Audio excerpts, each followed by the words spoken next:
right, so back on Get Up. We don't have Jeff Saturday with us today, but we have a game of Sat Him Down in his honor. New York Jets tight end, Chris, Stone Smart, laid this big block on Abdul Carter, knocked him down. Carter got up. They kept knocking him down. He got knocked down twice. And the Jets posted this after a game in which they got shellacked themselves, by the way. But they posted that play because on their behalf it's a good play. And so Abdul Carter didn't like that, and he went on social media and tweeted the following: might be the only highlight of the Jets all season, and we put BTA, weak-ass Chip ate that like BBQ. For the record, I think I read that better this time because Christy explained to me what it all meant. It's a lot of letters, G. Why are you laughing like that? Because just you reading that tweet, brother, it is so funny, man. Like, yeah. Well, I had to have BTA explain to me. Oh, yeah, I heard it. But now I know what it means, and all of that. And so now that I'm clear on it, I just wonder, was there anything about that? Like, you were a person who might have been chipped. D. Wood, you were a guy who might have been doing the chipping. Like, did anything, why is Abdul Carter all upset about that? Well, he's upset because the Jets are acting like it was an amazing job by Stone Smart on that play, when in reality, it was the tight end taking a shot on a pass rusher that wasn't even looking at him. Okay. Right. So that's what the issue was. That's so why it was a weak-ass chip. And I can't stand that offensive linemen like Damian Woody think it's okay when tight ends and running backs chip defensive linemen that aren't looking for them, and then all of a sudden it's something to be celebrated by the team's social media account. How about that, D. Wood? You damn right we're gonna celebrate it, and we're gonna keep chipping your ass too. I mean, listen, you guys want to try to tee off on us. We gotta have something to sit him down with. So he got his ass sat down. So you lift all those weights in the offseason to chip a guy that's not looking at you? That don't sound right to me, D. Wood. Whatever happened to one-on-one? The guys that win their one-on-ones in the NFL make a lot of money. That's what I was told. Listen, I mean, like if a running back were to, a running back like my size were to knock you over somehow, it's all I'd ever talk about. Can we just take this shot? Can we just live in that shot? You gotta think about this, right? Like if a running back was able to get a chip on you, even if you weren't looking, I wouldn't tell people that part. I'd be like, no, I knocked him on his butt. Absolutely. We put BTA. All 6 foot. Okay.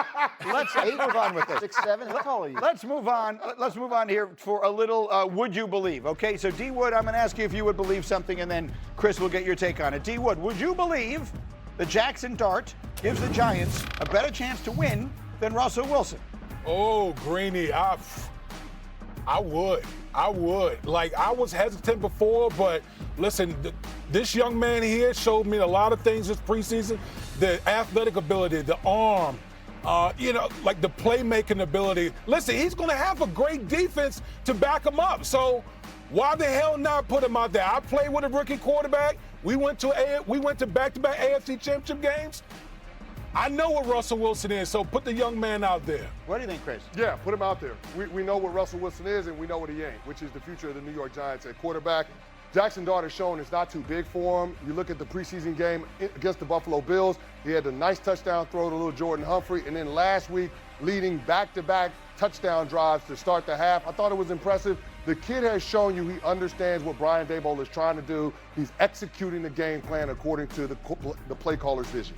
I mean, I'm in the same camp. Like, I would play him early. I remember last year when the Patriots put Drake May in, there were people saying, oh, it's too soon, he's not ready. He's fine. Like these guys can handle it for the most part. And Russell Wilson hasn't won that many games the last couple of years. So if you say a better chance to win games, that's not necessarily the bar that it used to be when you were talking about prime Russell Wilson. So Brian Daboll's in charge of this. He has a plan. Like, he knows what he's doing. But from the outside looking in, I think you'd rather see the kid sooner than later. And I keep saying it, and I don't want to waste the time because I really want to get your take on the Bengals here. But I think the Giants are way better than people. We're sleeping on the Giants, if you will, pardon the expression, because I think they are a much better team than people recognize. Their schedule is brutal. The record may not ultimately reveal how much improved I think they will be, but I think they will be. Let me do one more here.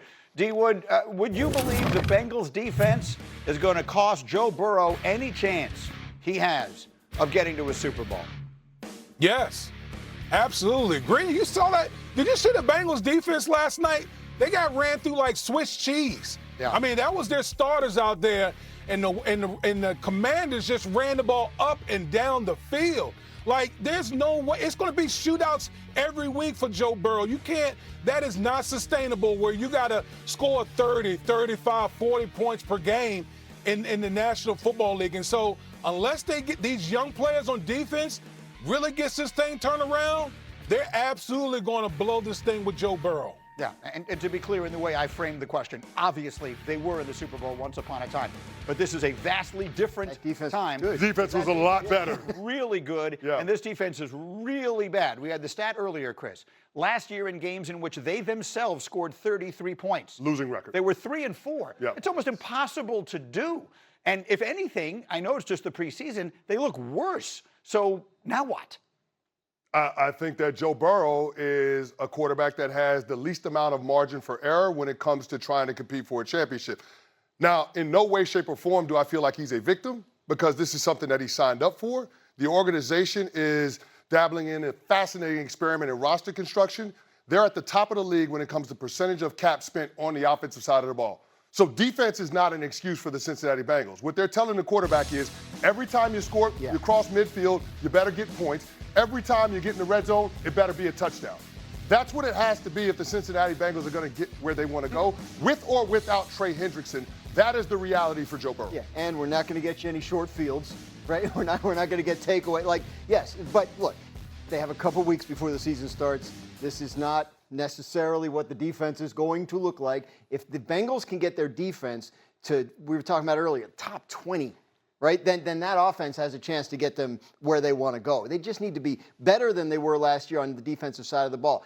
When you spend this much on offense, you have to hit on your defensive draft picks. They really haven't. They're counting on some of the rookies they drafted in the first round, second round, fourth round this year to be high-impact players right away. If that doesn't happen, we're going to be having this conversation all year. I will ask you to do something that reporters hate to do, and that is guess. Do you expect Trey Hendrickson to be on the field when they open the season against Cleveland in 2.5 weeks? So I think the situation gets resolved. Whether he's on the field against Cleveland it gets into, like, you know, how much time does he need to get ready and football shape, all that kind of stuff. Will they figure this thing out? But we're running out of that time, right? Like, if it doesn't get signed till this time next week, then you probably don't have time to get him on the field for week one. If it happens today or tomorrow, then maybe he can play a little bit in week one. You know, we'll see. I think it gets resolved.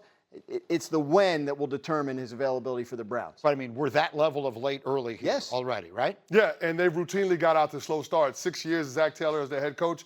They're 1-11 in the first two games. Not great. They open with Not great. a divisional game against a team most people project to be at the bottom of the division against Cleveland. That's a game you have to win. But which always beats them. Exactly. Right? Yeah. It's a game that's today on ESPN Plus at 11 Eastern.